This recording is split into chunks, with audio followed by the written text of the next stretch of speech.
ఉన్మాదానికి పరాకాష్ట అంటే ఏంటో మొన్నటి ప్రొటెస్ట్లో మనకు చాలామంది చూపించారు. నినాదాలు చేయండిరా అంటే ఎన్ని రకాలైనటువంటి దారుణాలకు పాల్పడ్డారంటే నోటికి ఎంతొస్తే అంత మాట మాట్లాడారు. వికృతమైన చేష్టలకు పాల్పడ్డారు. అందులో ఒక ఆణిముత్యం వీడు.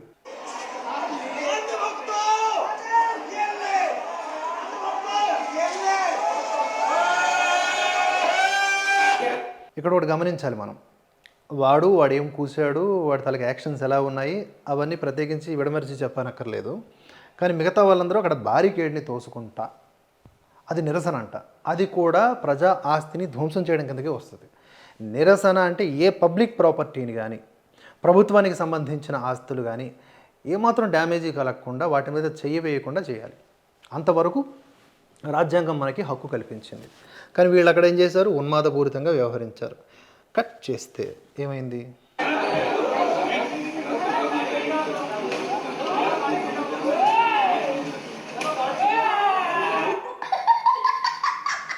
అయితే ఇక్కడ నుంచి ఈ పార్ట్ నిజమో కాదో నాకు తెలియదు, కానీ మొత్తానికి నిజమని సర్క్యులేట్ అవుతూ ఉంది. కొంచెం క్రాస్ చెక్ చేసుకోవాలి. బట్ జరిగేది అయితే అదే.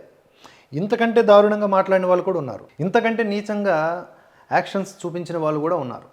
వాళ్ళందరికీ కూడా జరిగేది ఇదే. కాకపోతే అవన్నీ మనకు కనబడాలని రూల్ లేదు కదా. కనబడితే మహా అయితే ఎలా ఉంటాయి? ఇలా ఉంటాయి. ఇంతకంటే ఎక్కువగానే ఉంటాయి. జస్ట్ లోపలంతా బాగానే జరిగిందా అంటే అద్భుతంగా జరిగిందని బయటకు వచ్చి ఎక్స్ప్రెషన్ ఇవ్వడమే తప్ప, నడిస్తే తప్ప వాళ్ళ యొక్క అసలు వాళ్ళకి ఏం జరిగింది, డ్యామేజ్ ఏం జరిగిందని తెలియదు. సో ఇది పరిస్థితి. ఇలాంటి బొకడాగాళ్ళందరికీ కూడా మంచి ట్రీట్మెంట్ నడుస్తూ ఉంది. ఢిల్లీ పోలీసులతో పాటుగా యావత్తు భారతంలో, ఈవెన్ కర్ణాటకలో కూడా, అక్కడ కాంగ్రెస్ ప్రభుత్వం ఉన్నప్పటికీ అక్కడ ఎవడైతే ఉమర్ ఖలీద్కి సపోర్ట్గా పోస్టులు పెట్టాడో అండ్ నినాదాలు చేశాడో వాడికంట నోటీసులు పంపించారంట. సో ఈ దేశం జోలికి వస్తే అది ఎవడైనా సరే తప్పకుండా కింద పడాల్సిందే. Hence proved. జై హింద్, జై భారత్.